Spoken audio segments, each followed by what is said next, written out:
Olá, meus irmãos, graça e paz seja convosco. A lição de segunda terça-feira traz o título Testemunho Involuntário de Pilatos. Nesse testemunho, vamos entender, irmãos, que ele teve grandes oportunidades de ter um futuro diferente, de ter uma vida diferente. Mas isso é o que nos faz entender o perigo do poder, o perigo da autoridade, o perigo de não querer perder posicionamento. E foi o que causou em Pilatos a sua grande ruína. Pilatos, lamentavelmente, não soube abraçar as oportunidades que ele teve. Ele esteve presente com Cristo. E no capítulo 18 e o verso 37 de João, a pergunta dele é assim: então você é rei?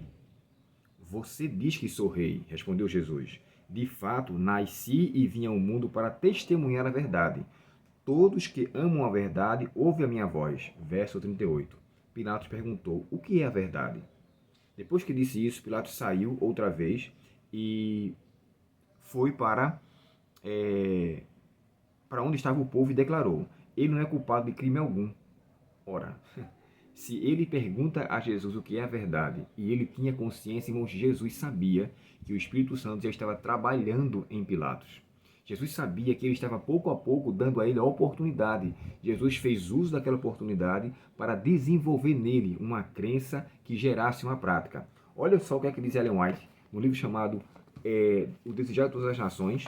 E aqui no capítulo 77, a página do meu livro é na página 326, diz assim: Jesus sabia que o Espírito Santo estava lutando com Pilatos e deu-lhe oportunidade de reconhecer a própria convicção. Tu dizes de ti mesmo? Perguntou. Ou disseram de outros de mim? Foi o que Jesus perguntou a ele. Isto é, era a acusação dos sacerdotes ou o desejo de receber a luz de Cristo? Ele sabia o que estava acontecendo com ele. Só que, lamentavelmente, irmãos, Pilatos, embora tivesse um testemunho fortíssimo da sua própria esposa, ele não quis aceitar. Sabe, em se colocar em condição entre estar com o povo e estar contra o povo e perder o seu poderio, perder a sua posição política. Olha o que ela fala aqui também no outro capítulo, no mesmo capítulo, perdão, e dando um testemunho do que a mulher de Pilatos falou para ele. Sua esposa lhe contara alguma coisa dos maravilhosos feitos realizados pelo profeta Galileu, que curara os doentes e que ressuscitara os mortos. Agora, como se fora um sonho, isso se reavivou na memória de Pilatos. Sabe, irmãos, Pilatos teve uma convicção de quem era de fato Jesus. Ele teve essa declaração pela sua esposa. Ele e o próprio Herodes também atestaram a inocência de Jesus. Está lá em Lucas capítulo 23 e o verso 14 e 15. Então ele teve total condição. Agora, sabe o que eu aprendo com isso aqui? Se nós não tivermos o cuidado em reconhecermos de fato a soberania, a essência, a pessoa de Cristo e olharmos para a nossa posição, olhar para o nosso ganha-pão. E quando eu falo ganha-pão, são aqueles que, na verdade, colocam o seu trabalho acima de Deus. Importa nos submetermos a Deus e deixar com que Ele cuide de fato de nós. Não é à toa que a Bíblia nos fala que sem fé é impossível agradar a Deus. Irmãos, eu não tenho como ter fé por você. Você não tem como ter fé por mim. Cada um desenvolve a sua fé como que um amadurecimento e um desenvolvimento que eu e você damos para com que possamos crescer. Quando o texto sagrado fala assim, seguir a paz e a santificação, o seguir quer dizer ande, continue, se mantenha assim. Então, fé é uma dádiva de Deus para desenvolver a nossa crença nele cada dia mais, nos solidificando em nossa convicção e nos fazendo abandonar a incredulidade. É o que está na capa da lição que nós vimos dessa semana. Então, assim, Pilatos teve grande oportunidade de tomar esse conhecimento. Pilatos teve grande oportunidade de viver esse conhecimento, porque ele estava diante de Cristo. Ele estava diante da própria verdade. E a própria esposa, quando fala para ele, olha, não entre em questão com este justo, porque em sonhos eu muito me tive atormentado por ele. Está lá no capítulo 27 do Evangelho de Mateus. Então, assim, ele foi advertido sobre isso. Mas Pilatos, infelizmente, não quis. Porém, o testemunho involuntário dele é que quando ele chega para as pessoas e fala assim, olha, eu não vejo nele crime algum. Ele declarou, mesmo que não quisesse, que Cristo era inocente. Ele sabia, irmãos, sabe, se ele quisesse, ele teria suspendido a condenação. Mas ao lavar as suas mãos, ele quis mostrar externamente que ele não tinha culpa com aquilo. Porque a prática de lavar as mãos quer dizer, eu não me responsabilizo por ele. Mas, embora ele fizesse aquilo, ele sabia em seu coração que ele estava permitindo que o pior acontecesse. Jesus teria, irmão, que morrer. Independente de qualquer coisa, ele teria que morrer.